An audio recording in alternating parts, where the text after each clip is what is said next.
All right. Hey everybody, how's it going? So, it's Q&A time. Yeah. I know, y'all probably thought I forgot. Nope. It's Q&A time. So, got 20 questions, much like the game.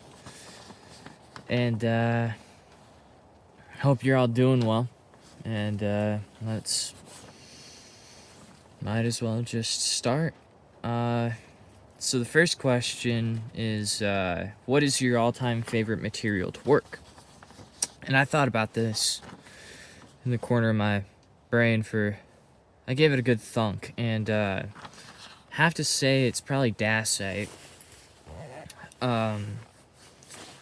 Just like how you can get predictable flaking with it, sharp but durable. Plus, I'm a big fan of silver sheen, and a lot of dacite has at least some bit of silver sheen in it. So yeah. What was your inspiration into getting into this medium of expression? It's a very good question.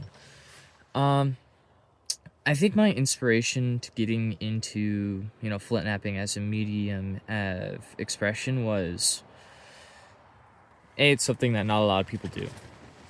So it made me stand out and made me feel like I was not just another person, but I actually was my own individual. And also, like, flint knapping allowed me to, regardless of how I was feeling in a current moment, make something that could be interpreted as beautiful to somebody. So whether I'm sad or doing great or having the worst day of my life, I could make something that people would appreciate, even if I didn't appreciate it myself. Good question. Where do you hope to travel someday to collect stone, and why there? Well, I want to go to a few places. I want to go to Texas, and I want to go to the Spanish Diggings quartzite site over in Wyoming, because I'm a big fan of ortho quartzites. I've only ever worked a couple of pieces, but I really, really like ortho quartzites. They're, grainy, so they work good with abo tools, which is what I like to do stuff with. And so yeah, and why there? Because you get a lot of color variation, plus it's an ancient quarry, so you can, find cool stuff while you're there. Do you ever share your skills with others besides on social media? Yeah, so I go to nap-ins every once in a while. I've only ever gone to 2 of them. They were both this year, and I also, from time to time, if I'm asked to, then I go and teach the local Native American tribe. I teach the kids how to make stone tools, and one of my favorite things to do, because you can tell how much they just, respect it, and they actually value it. It's not like, oh, another boring field trip. No, this is like, they actually care about it. So, yeah. And then I teach, like, family when they come and visit. Very good question. Best napping compliment you've received. Best napping compliment I've received.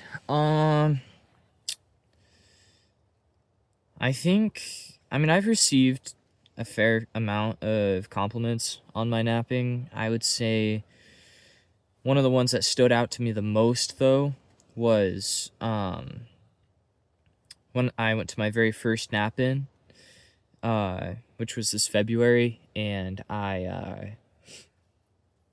wait, no. I guess the very first nap-in I went was where I met my friend, guess you can call that a nap-in. It wasn't like something somebody said at that napping, it was like people started listening to me for advice on what to do, and there were other people that were like brought there to teach, and I just showed up and they had obsidian from Glass Buttes, so I started hitting on the obsidian, and then people started watching me, and I progressively got, instead of being far in the back, I was over in the front. And so I'd say, like, yeah, that was probably one of the best compliments I've received for napping. Favorite point style to make versus favorite one to see as artifacts? Whew, that's a good question. I think my favorite point to make is either Clovis points, pretty typical, or I also really like making Snyder's points and Haskett points. Those are some of my favorites, but favorite one to see as an artifact is definitely either Andis's Calf Creeks or Lost Lakes. Those are my three favorites because I can't choose one. Yeah, good question. Number 7. Have you ever used the tools that you've made in a real world application? So yeah, I've shot I've hafted bows before, not bows, points onto arrows and atlatls, and I've thrown those to do damage testing. I have a PVC long bow. It's about 70-pound draw at my draw, which is 32 inches. I had a low quality obsidian, kind of like this one, but it was a lot more banded and a lot more clear. And I shot that into a log and barely took any damage, and it was like green, so that was nice. And then I make stone. I use like stone saws, and I make stone knives to make like beads and stuff throughout the summer. I'd make random projects or whatever. Made stone axe heads that I've hafted and tested, and that they work, you know. Yeah, good question. My favorite stage of napping. So I think Spalling's definitely my number 1. I really, really like Spalling. But I also enjoy late stage thinning or aggressive intro phase thinning. So like that initial really, really, really aggressive thinning stage. I really like doing that. I'd say my least favorite stage of napping is edge work and final pressure work. That kind of includes notching. I'm fine with notching. But yeah, edge work is where I'm lacking. Pressure work in general is just kind of, I'm not very good at it, so not a huge fan of it at the moment. Good question. How long have I been napping for? So I have been napping for 5 years, 5.5, basically. This summer will be year number 6. So I started when I was 13, and I basically made nothing for the first 2 years. I made a few points here and there, but they were clunky, thick, and about what you would expect out of a beginner napper. And then I took a little break for a couple months because I wanted to research techniques, and then I discovered punch work and how to thin and everything, and that helped me a lot. What's your record for most points made in one session? So that would be 8. I made 8 points in one session, and that was a 6-hour session during the summer. It was either this summer or last summer, I forget, but that was a good day. That was a very good day. Hardest material to work with in my experience. Hardest material I've ever had that I've worked is piece of it, I do. This stuff right here. So this is local stuff. And, I mean, it works. It works, but thinning, forget about it. Yeah, it hurts to work because you have to be very aggressive with hammerstone work, antler work, and pressure work. That's one that I will only ever use copper doing, working with that. Most unique material that I've worked with. I have worked a lot of materials, but I think the two most unique materials I've worked with are opal and silicified algae, agatized algae. Good question. Do you prefer copper or natural tools? I prefer natural tools every time of the year except for the winter, because I sometimes miss when I'm using antler tools, and I am way more aggressive with antler, and it hurts a lot.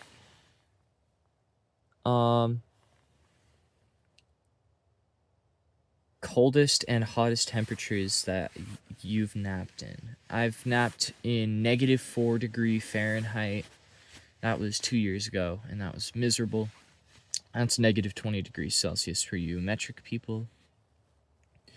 And the hottest that I've ever napped in, temperature-wise, is 100°F. That's 37.7°C.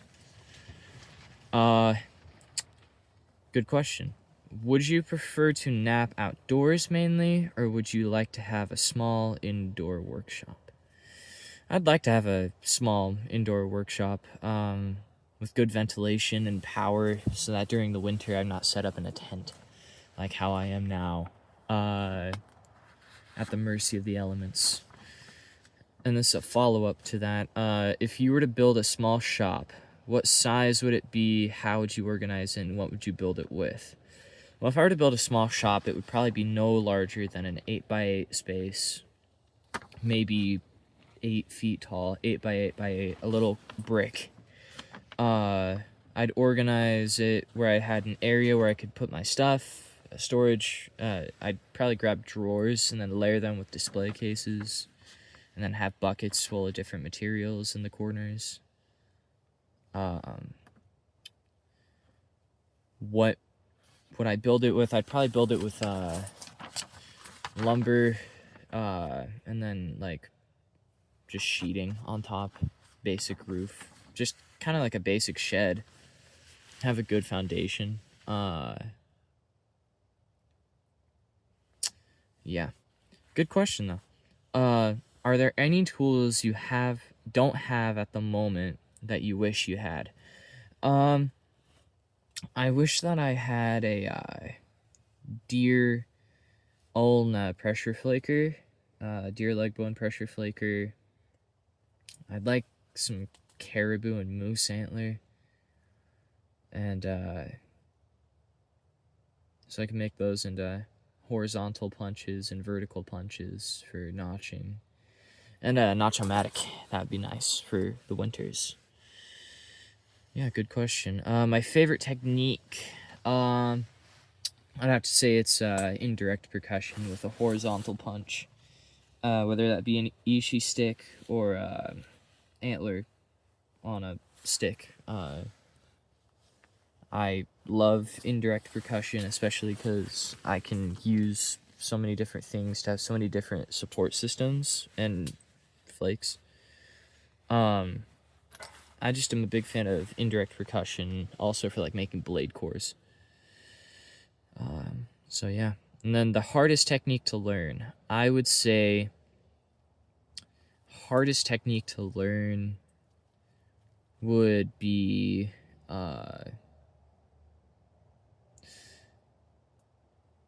my gut goes to like indirect with like an ishi stick, because you have to learn how certain platform angles cooperate, but I would have to probably think about that a bit more. Maybe wooden percussion, direct percussion, because you have to have such sharp platform angles. Like if you, for example, if an antler platform angle was about here, right? You would have to have that for a wood percussion angle. So, yeah. And then the final question is, why is it important to have thin points? So, archaeologically, it was advantageous to have thin points because they are easier to sharpen.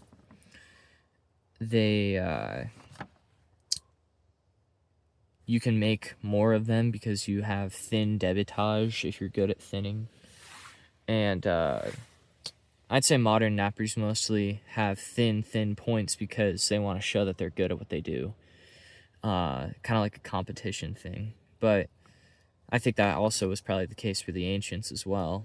I mean, they did it longer than, they were better at it than we are and probably will ever be, in my opinion. No, but I think it is genuinely just so that you have sharper points that work better, quicker, and you can repair them quicker. They're more expendable as well. But yeah, so thank you, everyone who wanted, who participated in giving me questions to ask. You guys know who you are. I'm going to be making more napping content over the next few days. I'm going to be going live on Facebook on Monday, Wednesday, and Friday next week from noon to 1:30 or 2-ish Pacific Standard Time, PST. Other than that, share this video with people that you may think might find this interesting, and tell them to subscribe, like, do all the things. And yeah, everybody have a nice day, night, evening, or early morning. Keep napping.